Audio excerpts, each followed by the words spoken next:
Solo se logra este nivel de pasión. Y este nivel de pasión, cuando se tiene este nivel de pasión.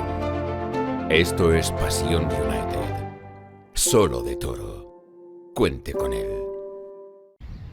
Saludos cordiales. Damos comienzo a la tercera edición del Master Corner de la Asociación Española de Greenkeepers. Llega la temporada de riego y hoy trataremos el tema claves para la programación eficiente del riego. Básicamente responder a dos preguntas: ¿cuándo riego y cuánto riego? O si formulamos la pregunta de otra forma sería ¿cuándo empiezo a regar y cuándo termino de regar? Esperamos que el vídeo os guste y os animamos a que participéis, a que nos enviéis temáticas que sean de vuestro interés y a que compartáis este vídeo desde el canal de YouTube de la Asociación Española de Greenkeepers. Saludos y esperamos que os guste.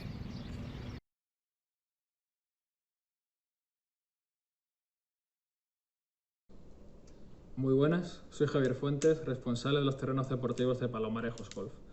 Participo de este Master Corner, gestión eficiente del riego de un campo deportivo, en el que intervendré muy brevemente para hacer referencia a dos datos fundamentales, a mi entender, en la gestión del riego.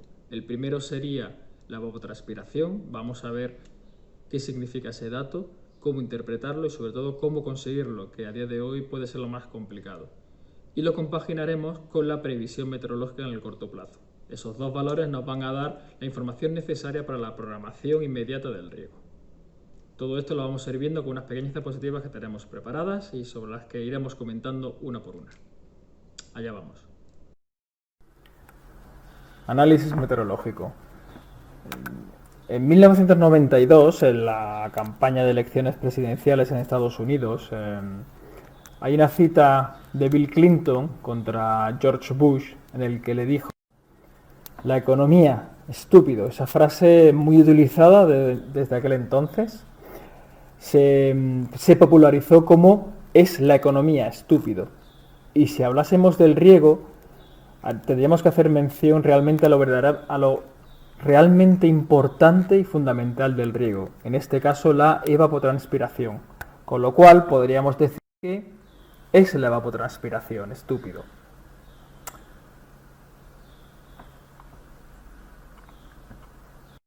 ¿Qué es la evapotranspiración? Pues la evapotranspiración es la suma de dos factores, la evaporación y transpiración. La evaporación es el agua que se pierde en un terreno por metro cuadrado, y la transpiración es el agua que se pierde en la planta mediante el proceso fisiológico de la respiración. La suma de ambas nos da el valor de la evapotranspiración. Conocer este dato se hace fundamental y necesario para todos los greenkeepers o groundsmen para determinar la necesidad hídrica diaria exacta de nuestra superficie de juego. ¿De qué depende la evapotranspiración? Nosotros siempre haremos mención para el cálculo de la evapotranspiración de la fórmula de Penman-Monteith corregida. Esta fórmula depende de la radiación solar, la temperatura, la velocidad del viento y la humedad para el cálculo de la misma. ¿Cómo podremos calcular la evapotranspiración? Necesitamos esos datos que previamente hemos visto. Pues lo más lógico, para mí lo fundamental de una superficie de juego es disponer de una estación meteorológica propia. Hay 1000 marcas, 1000 referencias diferentes, pero realmente todas sirven, todas te dan los valores necesarios para el cálculo de la evapotranspiración, con lo cual no hablaremos de marcas. Con cualquier estación meteorológica obtendremos los datos que previamente hemos mencionado que son necesarios para el cálculo de la evapotranspiración. Aquí en esta diapositiva vemos el ejemplo de mi estación meteorológica, la que dispongo yo aquí en Palomarejos Golf, de ayer 14 de marzo. Vemos las temperaturas máximas y mínimas, la humedad relativa, la velocidad del viento, la radiación solar, la precipitación recogida y el consecuente cálculo de la evapotranspiración, en este caso 2,32 milímetros, o lo que es lo mismo, 2,32 litros por metro cuadrado. Si no tenemos una estación en propiedad en nuestra superficie de juego, la opción más lógica e inmediata sería irnos a la página web del Ministerio de Medio Ambiente, en este caso del Sistema de Información Agroclimática para el Regadío, en el que mediante un mapa podremos elegir la estación disponible del estado más próxima a nuestra zona. No tenemos todo, pero sí podemos buscar una geográficamente próxima a nuestra cancha y en el que es extrapolar, salvando las distancias, el valor de la ET. En este caso he hecho la simulación buscando la estación más cercana a Talavera de la Reina y descargándome los datos podemos sacar toda esta información de la última semana. Temperatura, humedad relativa, velocidad del viento, radiación solar, etc, etc, precipitación, y en la última columna vemos la evapotranspiración. En este caso, si nos vamos al día 14, vemos una evapotranspiración de 2,91, ligeramente superior a la que yo tengo calculado por mi estación meteorológica del campo, pero también recordar que no es el mismo punto, sino que este está separado a unos 45 kilómetros de donde yo me encuentro. Con lo cual, un valor de más menos 0,5 en la ET calculada se puede dar por aceptado. Otra opción, si no queremos buscar por internet, es tener instalado una aplicación en nuestro smartphone. Para mí, la más simple, la aplicación más básica, pero a la par la más útil, se llama Evapo. Es sencilla, sin ninguna floritura, sin ningún alarde, y que nos da, mediante la referenciación geográfica, la evapotranspiración de ese día. Hemos marcado nuevamente la situación del campo de golf de Palomarejos, donde yo me encuentro, y en este caso vemos que nos ha dado para el mismo día 3,44. Fijaos la dispersión de datos desde 2,3 de la estación meteorológica propia mía, a 2,9 del Ministerio de Medio Ambiente y a 3,44 de la aplicación en este caso de Android. Creo que existe en iOS, pero ahora mismo no puedo asegurarlo, desconozco. ¿Por qué esa dispersión de datos? Pues porque la estación de nuestro campo ha sido programada con los datos exactos de la finca, altitud, latitud, le tenemos metido un coeficiente de corrección de cultivo, cosas que en los otros datos no disponemos, por eso nos da un valor más bajo que las otras. Una vez que sepamos y dispongamos del valor de la ET, bastará con cotejarlo con las previsiones meteorológicas para los siguientes días. Haciendo un repaso rápido de las diferentes páginas web, podemos aportar primeramente por ser la perteneciente al Estado, la AEMET, la Agencia Estatal de Meteorología, en el que podremos ver los datos en los próximos días, temperatura, humedad, viento, dirección, incluso un sistema de alertas. También podemos ver el registro de los días anteriores para corroborar toda la información que hemos tenido. En segundo lugar, presento la de MeteoBlue, del Servicio Suizo de Meteorología. Es una página web muy completa que nos da un rango de previsión de hasta 14 días. Podemos elegir los diferentes modelos meteorológicos para el que más se ajuste a nuestras condiciones o nuestro espacio, nuestra escala temporal, mejor dicho, así como de un sistema de alerta. Es muy visual, lo que nos permite compartirlo con los empleados o incluso con los socios o jugadores en la calle. Y la opción de poner y marcar a 14 días. Vemos, todos los ejemplos que estoy mostrando hacen referencia a Talavera de la Reina en esta misma semana en la que estamos grabando. En este caso vemos cómo la temperatura bajará y habrá poca precipitación. Tercera página web que a mí me gusta es Ventusky. Nos da un rango de previsión de hasta 9 días, asimismo con diferentes modelos y podemos geolocalizarlo. Muy visual, muy fácil, muy sencilla de usar. E incluso nos permite sacar unas gráficas de temperatura, precipitación, viento con sus ráfagas correspondientes, horas de sol, crepúsculo, ocaso. Vemos aquí en el mapa la cantidad de datos que podemos sacar: sensación térmica, precipitación, nubosidad, tormentas, humedad, etc. Una muy curiosa, pero por lo visual, porque no aporta nada nuevo, es WX Charts. Son unos mapas dinámicos muy curiosos, muy bonitos a la hora de presentar la información, en los que igualmente podremos elegir entre diferentes modelos y que nos permiten crear vídeos animados. También le doy mucho valor de cara a la información que podamos tener de cara a nuestros socios y jugadores. Y para mí la última es más importante y la que le convierte en mi página preferida es la de Wetter Central. Es una página alemana en el que tienes al alcance de un solo clic todos los modelos meteorológicos para cualquier parte del mundo y una gestión inmediata de la información. Bastará con geolocalizarnos para que nos lance una gráfica con toda la información que necesitamos. Estado del tiempo, lluvia, punto de rocío, viento, dirección, humedad, etc. Para mí es la más importante.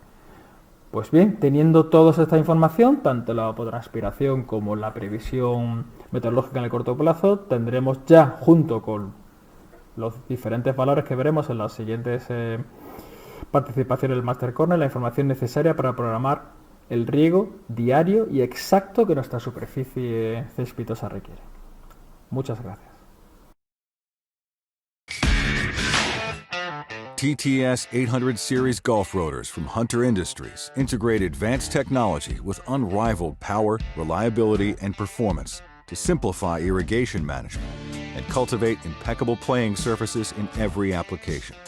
TTS 800 rotors combine the field-proven benefits of our robust, highly efficient G80 and G85 gear drives with an all-new total top service body, inlet valve, and control mechanism to ensure unmatched ease of installation and serviceability. Enter a new era of golf course irrigation.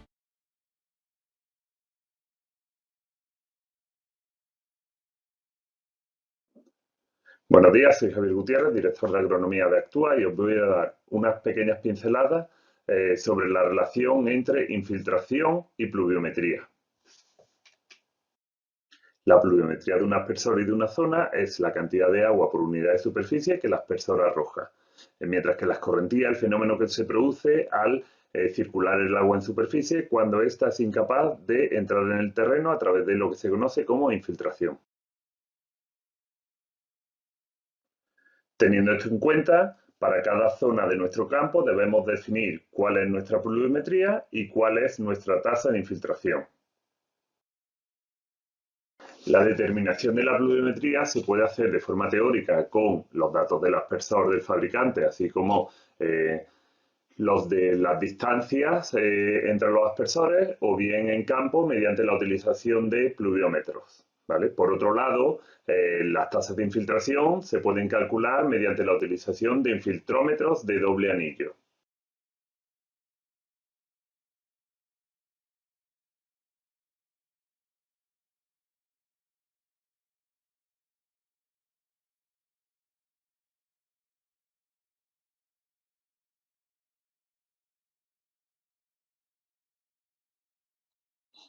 En el caso en el que exista un riesgo potencial de que la escorrentía esté presente, se deben realizar actuaciones en todos los ámbitos que integran este sistema. Evidentemente, el primero es en el aspersor, y esto se hace a través del sistema de riego, a través del ordenador central. Estos ordenadores centrales dan la posibilidad de definir lo que se conoce como tiempos de ciclo y tiempos de remojo. Los tiempos de ciclo son la cantidad de minutos máximo que un aspersor funciona de forma continua. Así, si nosotros damos, por ejemplo, un tiempo de ciclo de 10 minutos y le estamos pidiendo al riego que ese aspersor o esa estación riegue 18 minutos, dará un riego de 10 minutos, esperará un tiempo determinado y luego dará otros 8 minutos. Ese tiempo determinado que espera es lo que se conoce como tiempo de remojo. Y la combinación de tiempo de ciclo y tiempo de remojo hace que le demos tiempo al terreno a infiltrar antes de que el aporte de agua sea demasiado. La parte negativa de la creación de estos tiempos de ciclo y tiempo de remojo es que alarga la ventana de riego y por lo tanto el riego nocturno puede salirse de nuestra ventana de horario barato de riego o incluso de la disponible antes de que llegue, ¿vale? Además de estos ajustes en el sistema de riego, se pueden realizar otros en el complejo suelo-planta, que mejoren el otro parámetro del que dependemos, que es la infiltración. Así, todas las labores que sean de mejorar el terreno, control de materia orgánica, micropinchado, un programa de recebo, etcétera, aumentarán la tasa de infiltración y, por lo tanto, darán prevalencia a la infiltración frente a la pluviometría, pudiendo llegar a solucionar el problema, ¿vale? Sobre todo en aquellos momentos en los que pasa demasiado tiempo entre pinchado y pinchado, o entre micropinchado, o el tráfico ha sido demasiado, ¿vale? Otra de las estrategias es la mejora de la relación entre el agua y el complejo suelo. Muchas veces se crea mucha tensión superficial, por ejemplo, en los greens, y el agua no infiltra quedándose totalmente en superficie. La utilización de este tipo de humectantes que permiten bajar aumentan drásticamente la infiltración, por lo menos en los primeros centímetros, y controlan o ayudan a reducir esa tasa de infiltración, o sea, ese riesgo de escorrentía. A día de hoy hay infinitos humectantes, cada uno supuestamente específicos para un uso. Unos son más infiltrantes, otros son más retentores y pueden ayudar a la mejora o la gestión de estos problemas potenciales de escorrentía. Por último, y dentro de las opciones normales, siempre hay que vigilar las enmiendas que se aplican, ¿vale? Si tenemos un problema de escorrentía potencial, todo lo que favorezca retención de agua, creación de terrenos un poco más firmes o estables, deben de ser considerados. Aplicación de productos que retengan agua, tipo zeolita, algas, finos, arcillas, etcétera, reducirán la tasa de infiltración. Por lo tanto, deben de ser analizados en caso de querer utilizarlos. La combinación de todas las herramientas es lo que os debe dar la mejor estrategia para poder siempre poner el foco en la infiltración, ¿vale? Y en todos los factores son importantes. El riego es importante, pero también lo es la gestión agronómica de las instalaciones.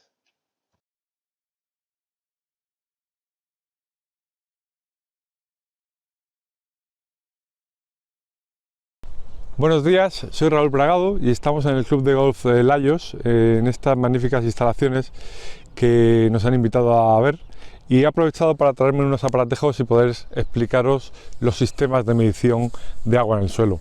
La medición del agua en el suelo, evidentemente, es uno de los parámetros agronómicos más importantes a tener en cuenta, ¿no? Los sistemas los podemos diferenciar en función de cómo hacen esa medida en el tiempo. Por un lado, vamos a tener aquellos sensores que están haciendo mediciones de forma continua, serían aquellos nodos enterrados que están en puntos concretos y que no se mueven. Y por otro lado, vamos a tener aparatos que van a hacernos mediciones móviles, es decir, van a poder medir diferentes puntos, pero van a medir en un instante concreto. Las ventajas de los sistemas móviles son que con bajos costes puedes utilizarlos para todo el campo y diversos campos, ¿no? Multitud de puntos de medición. La contrapartida es que vas a tener que utilizarlos y moverte cada vez que vayas a medir. Las ventajas de los sistemas enterrados fundamentalmente es la lectura de forma continua en el tiempo, es decir, no tienes que acercarte a los sitios a hacer la lectura, es una lectura continuada en el tiempo. No necesitas utilizar miles de sensores, sino que puedes caracterizar una zona y luego extrapolarla al resto del campo. Una de las desventajas es el acceso a ellos, ¿no? Y la movilidad de esos puntos es muy farragosa, puesto que hay que desenterrarlos, ¿no? Después de ver estos sensores enterrados y móviles, vamos a ver qué tecnología hay detrás. La medición del agua del suelo a través de la presión de succión, es decir, qué facilidad tienen las raíces para absorber el agua, se utiliza a través de aparatos similares a estos, que son tensiómetros. Consisten en compartimentos cerámicos porosos que facilitan la medición de esa presión de succión dependiendo de la cantidad de agua que existe alrededor de esos sistemas. La medición del porcentaje volumétrico de agua en el suelo se mide a través de un parámetro, que es la constante dieléctrica que tiene el suelo. Esta constante dieléctrica, en función de la tecnología, se va a medir a través de la TDR o los sistemas de impedancia coaxial. Los sistemas TDR lo que van a medir es la velocidad con la que se mueve la onda entre una sonda y otra. Los sistemas de impedancia coaxial lo que nos van a medir es la energía que se transmite en el suelo, la energía que se disipa y que se almacena. Las diferencias fundamentales son que las TDRs necesitan calibración y los sistemas de impedancia coaxial no necesitan calibración. La medición en sí va a estar dada por la longitud de las sondas, porque vamos a medir en toda la profundidad. A sondas más largas, la profundidad que vamos a medir es mayor y el perfil es mayor. y la lectura se hace tan sencillo como en este sistema, por ejemplo, introducir las ondas, darle al botón y nos da la lectura. En este otro aparatejo, igualmente, introducimos la sonda en el suelo y a través de una aplicación móvil realizamos la lectura. Vamos a hacer una demostración de cómo se harían las mediciones en concreto, ¿no? Es interesante decir que ambas tecnologías son muy buenas, pero lo importante sobre todo es no mezclar unos datos con otros, ¿no? Ceñirse a un aparato. Entonces vamos a hacer unas muestras, si quieres coger un aparato, y vamos a hacer unas mediciones alrededor del green. Haremos, por ejemplo, según el reloj, las 6, las 3, las 9, las 3 y 2 o 3 en la zona del medio, ¿no? Es un proceso que son unos 1 minuto, 2 minutos, es muy rápido, y lo importante va a ser cómo de similares van a ser esas medidas, ¿no? Si van a ser diferentes entre sí o no. Y también, dependiendo del tipo de green, si es muy movido, si es uniforme, pues tomaremos unas medidas u otras, ¿no?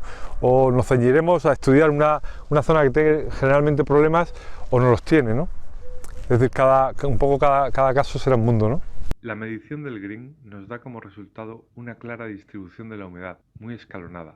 La mitad oeste del green tiene una humedad que ronda el 18%, con valores muy uniformes, pero conforme las tomas se desplazan al este, la humedad aumenta hasta valores máximos del 25%. Esta información, si se recoge periódicamente y se hace un buen tratamiento de datos, se pueden obtener tendencias del movimiento del agua en el suelo, ritmos de consumo y, en resumen, una mejora radical del uso del agua en el campo. Espero que os haya sido interesante toda esta información y sabéis que nos podéis contactar en cualquier momento para cualquier ayuda de soporte que tengáis.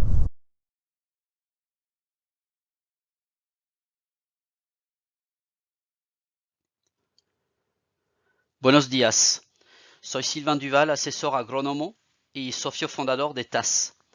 Agradezco la oportunidad de participar en el Master Corner sobre la programación eficiente de riego. Vamos a tratar de lavado de sales utilizando el sistema de riego. A menudo, las aguas de riego en España tienen un alto contenido de sales que se acumulan en el suelo. Tenemos que lavar las sales para evitar su acumulación en el suelo y daños en el césped. Las sales producen un desfuncionamiento en la osmorregulación en las plantas. El césped no puede coger el agua del suelo y termina por secarse.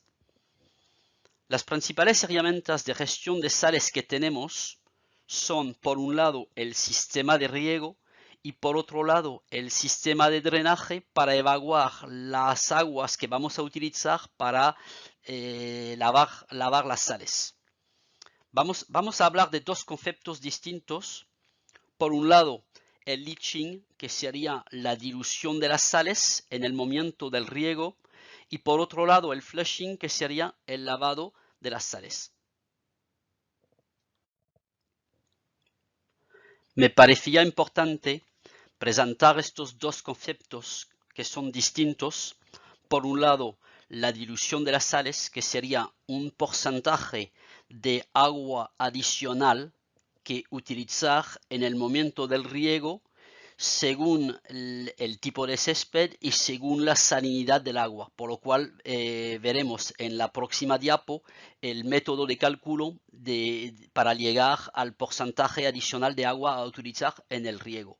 Por otro lado, el flushing se trata de aportar una gran cantidad de agua, un mínimo de 30-40 litros por metro cuadrado, para evacuar la mayoría de las sales que se han acumulado en los últimos días o las últimas semanas, e intentar que estas sales bajan por debajo de las raíces del césped.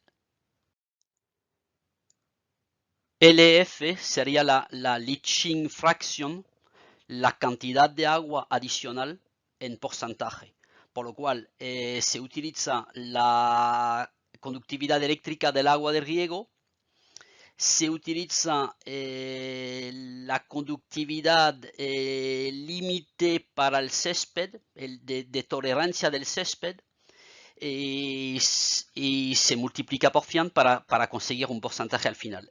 En el ejemplo de la derecha, un agua de 3 microsiemens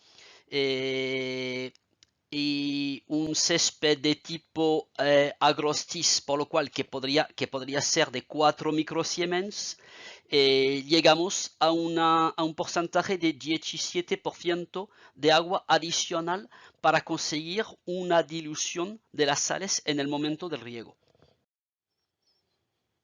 El lavado es sin duda la práctica agronómica más importante para gestionar la salinidad. Hace falta anticipar los daños en el césped utilizando una herramienta adecuada como puede ser el Field Scout, el Direct Soil Easy Meter en la foto. ¿A qué frecuencia lavar? Según los niveles de salinidad, según la salinidad del agua de riego y la acumulación en el suelo. Puede ser cada semana, puede ser cada 10 días, puede ser más, puede variar según el periodo del año, porque más vamos a regar, más sales vamos a aportar, por lo cual tendremos que lavar más a menudo. ¿Qué cantidad de agua utilizar? También es variable, 30 a 40 litros como mínimo para conseguir un buen lavado. En greens de tipo USGA es más fácil porque tenemos buena infiltración. Se trata de llenar el perfil hasta conseguir romper la tensión y conseguir el lavado.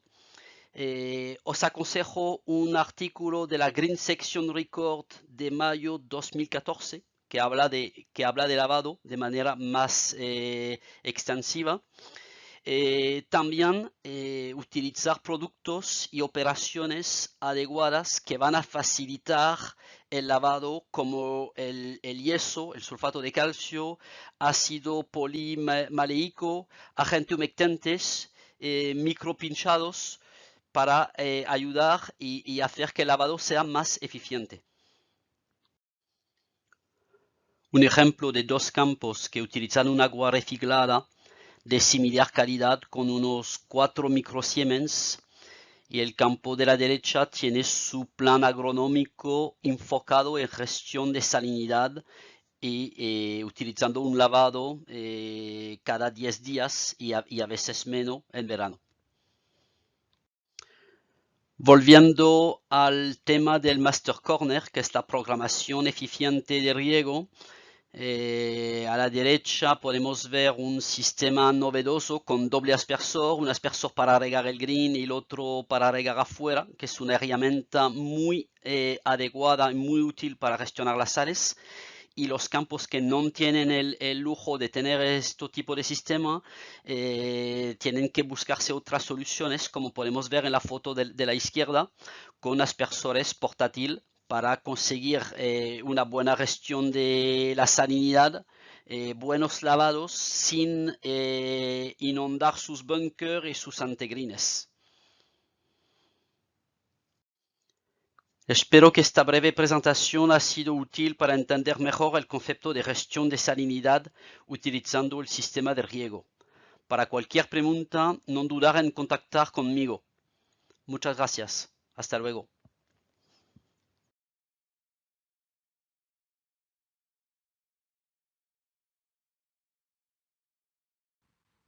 Somos Civilturf, empresa de ingeniería y consultoría especializada en céspedes deportivos. El contenido de esta presentación tratará de explicar el uso de algunas herramientas tecnológicas al servicio de nuestros campos de golf. En concreto, uso de imágenes satelitales, drones, herramientas CAD y SIG. Para ello vamos a tratar de explicar cuáles son y sus aplicaciones en campos de golf, así como exponer ejemplos prácticos reales. Un dron se puede definir como cualquier máquina pilotada por control remoto capaz de sustentarse en la atmósfera. Se pueden dividir por el tipo de sustentación y por el peso. Las más utilizadas en campo de golf son los drones tipo avión o tipo multirotor. Aquí vemos un ejemplo de ambos. Los drones se usan dentro del ámbito profesional para infinidad de usos. En el mundo del golf se pueden usar para fines comerciales o fines técnicos. Las imágenes satelitales son capturadas por un sensor instalado a bordo de un satélite artificial para su visualización, procesamiento y análisis posterior.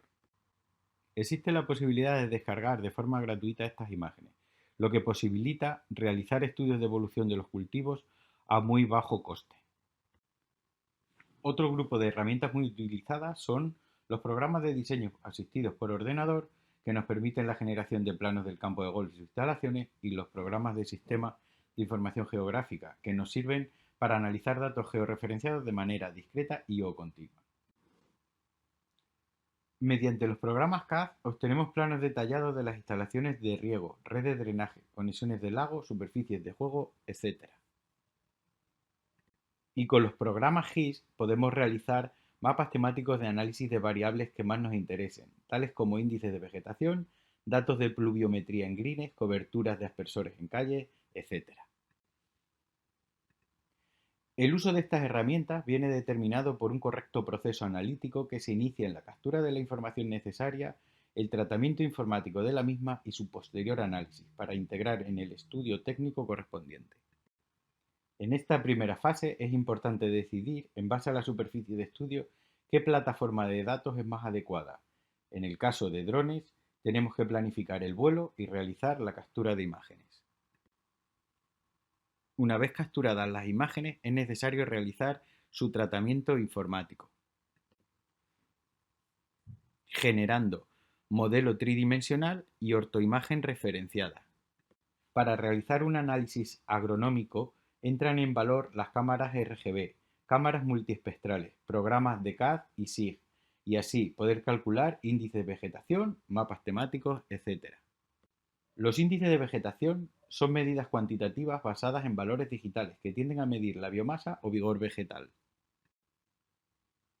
Dentro de los índices más usados tenemos el NDVI, o índice diferencial de vegetación normalizada, usado para estimar la cantidad, calidad y desarrollo de la vegetación. Otro índice muy usado es el NDWI, o índice diferencial de agua normalizado, que se usa para determinar el estrés hídrico en la planta o la saturación de humedad en el suelo. Las aplicaciones GIS nos permiten la realización de análisis de parámetros que consideremos importantes a la hora de nuestra gestión, como por ejemplo la cobertura de aspersores, la pluviometría, etc. En la ortoimagen mostrada podemos apreciar desde un plano diferente las deficiencias de riego apreciadas en un hoyo de un campo de golf.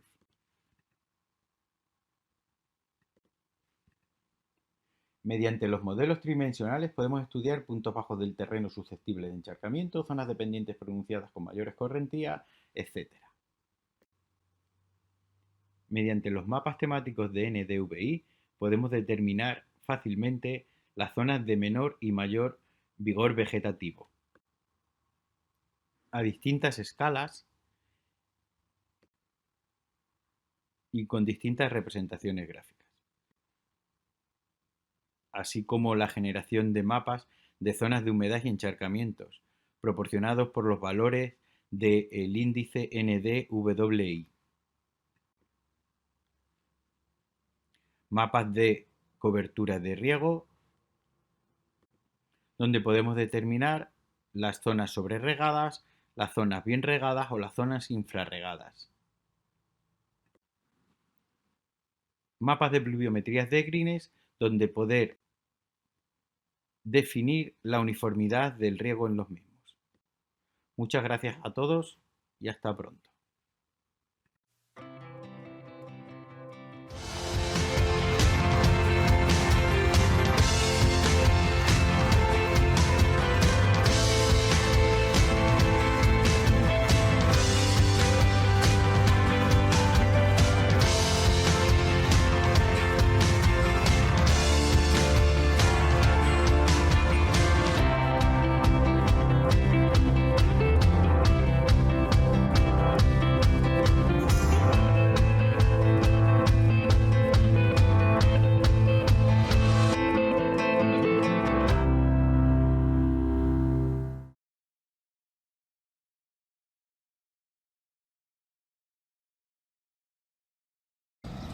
Llegamos ya al final de este tercer Master Corner. Y vamos a hablar de dos conceptos muy importantes, precipitación y uniformidad. Precipitación, ¿por qué cuando llueve hablamos de litros por metro cuadrado? Ayer cayeron 3 litros por metro cuadrado y sin embargo cuando vamos a regar hablamos de minutos. Esta noche regaré 10 minutos. Esto no tiene sentido y espero que después de lo que vamos a ver ahora siempre hablemos cuando vayamos a regar de litros por metro cuadrado, o al menos si vamos a regar 10 minutos sepamos cuántos litros por metro cuadrado suponen esos minutos que vamos a regar. Vamos con ello. Vamos a ver en primer lugar la diferencia entre precipitación y caudal. En los catálogos de los fabricantes, como podemos ver aquí en este del Infinity de Toro, el dato que obtenemos es el caudal. Son litros por minuto, metros cúbicos hora o litros por segundo, que varían en función del radio del aspersor o la distancia entre aspersores y de la presión de trabajo de ese aspersor. Aquí podemos ver de igual manera ese caudal en litros por segundo y en metros cúbicos hora para diferentes configuraciones de boquilla o diferentes radios, también a diferentes presiones. La precipitación es distinto al caudal. La precipitación son litros por metro cuadrado o milímetros, mientras que el caudal son litros por unidad de tiempo, minutos o horas, metros cúbicos hora. Para un mismo caudal la precipitación variará en función del marco y espaciamiento entre aspersores. Por ejemplo, en este caso de un aspersor de Hunter, vemos como para un mismo caudal en esta boquilla 25 azul claro, 6,93 metros cúbicos hora, la pluviometría o precipitación varía en función de si tenemos un marco cuadrado o un marco triangular. ¿Cómo podemos calcular la precipitación de nuestros aspersores en nuestro campo, en nuestro caso particular? Vamos a ver un primer método en el cual podemos calcularla a partir de una ecuación, la que estamos viendo en pantalla, con las unidades que aparecen abajo, litros por metro cuadrado y hora, metros cúbicos por hora para la pluviometría y distancia entre aspersores y filas, metros. Veámoslo con un ejemplo. Para ese marco triangular en el que la línea morada representaría la distancia entre aspersores y la línea azul representaría la distancia entre filas, con los datos que aparecen ahí, 20 metros entre aspersores de espaciamiento y 18 metros entre filas, y una pluviometría que consultaríamos en el catálogo para ese aspersor en concreto en el que tenemos el campo de 6 metros cúbicos hora, tendríamos como resultado, como veis aquí en la ecuación, una precipitación de 16,6 litros por metro cuadrado y hora, o lo que es lo mismo, 0,27 litros por metro cuadrado. En este caso, nuestros aspersores en 10 minutos regarían 2,7 litros por metro cuadrado. Vamos a ver ahora un segundo método para determinar la precipitación de nuestros aspersores apoyándonos en el software de riego.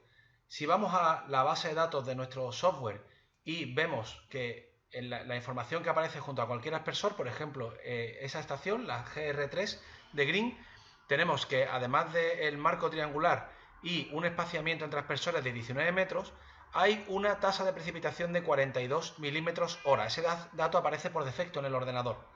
Si cogemos la calculadora y dividimos 42 milímetros hora o litros por metro cuadrado y hora entre 60 minutos que tiene una hora, obtenemos una tasa de precipitación de 0,7 litros por metro cuadrado y minuto.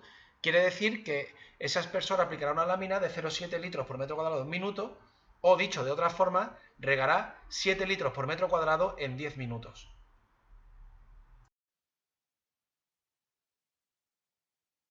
Y vamos a ver ahora cómo calcular la precipitación de nuestro sistema de riego de nuestros aspersores en campo, con un test de precipitación. ¿Qué necesitamos? 24 recipientes idénticos. Pueden ser pluviómetros cónicos o puede ser una fiambrera en la que luego vertiremos su contenido en una jarra de medida. ¿Cuándo lo hacemos? Cuando no haya viento, menos de 8 km por hora.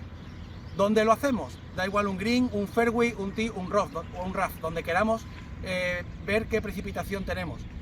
Lo ideal es buscar una zona representativa del campo para que el dato que obtengamos nos sirva para programar diariamente el riego. Si tenemos una zona del campo que tiene un problema y queremos ver si ese problema está relacionado con el riego, podemos hacer el test de precipitación en esa zona afectada y al final del test sabremos si es el riego el responsable de ese estrés en el césped o no. ¿Cómo lo hacemos? Dispondremos una malla de 24 pluviómetros o recipientes en malla cuadrada de 4 por 4 metros. Los aspersores deben estar limpios, recortados, sin fugas ni averías, y pondremos los aspersores a regar durante 10 minutos para que garanticemos al menos 3 giros completos del aspersor. Una vez que termina de regar los aspersores, medimos el volumen que ha recogido cada uno de los pluviómetros y los anotamos. Tendremos que sumar la suma total de todos los pluviómetros y dividirlo entre el número de pluviómetros. En este caso teníamos 24. En este ejemplo hemos recogido un total de 1.102 mililitros que al dividir entre 24 pluviómetros nos deja un resultado de 46 mililitros. Ese sería el volumen medio. El siguiente paso sería medir el área del recipiente, tanto si es cónico, con la fórmula área igual a pi por r cuadrado, y si tuviéramos un recipiente tipo fiambrera, pues podríamos obtener ese área multiplicando lado por lado. Finalmente, solo nos queda calcular la precipitación a través de la fórmula volumen medio dividido entre el tiempo de riego, en este caso 10 minutos, y el área del recipiente, que en este caso era un pluviómetro cónico. Aplicando la fórmula con los datos anteriores, obtendríamos un resultado final de 0,44 litros por metro cuadrado y minuto. Los aspersores estarían regando 4,4 litros por metro cuadrado en 10 minutos. Este test es muy importante porque debemos recordar que los datos que aparecen en los catálogos de fabricantes están hechos en naves cerradas, en condiciones sin viento, sin desgaste de las piezas de los aspersores, garantizando una óptima presión, etc. Condiciones muy distintas a las que tenemos en campo. De ahí a que los datos de precipitación deban ser calculados en condiciones reales, a las que tenemos en nuestro campo. Esto ha sido todo. Esperamos que os haya gustado, os animamos a participar, ya sabéis, nuestro conocimiento, cuanto más los compartimos, más crece, y todo el equipo de la asociación y la junta directiva os mandamos un saludo y nuestros mejores deseos de salud para vosotros, vuestra familia, vuestra gente. Hasta la próxima.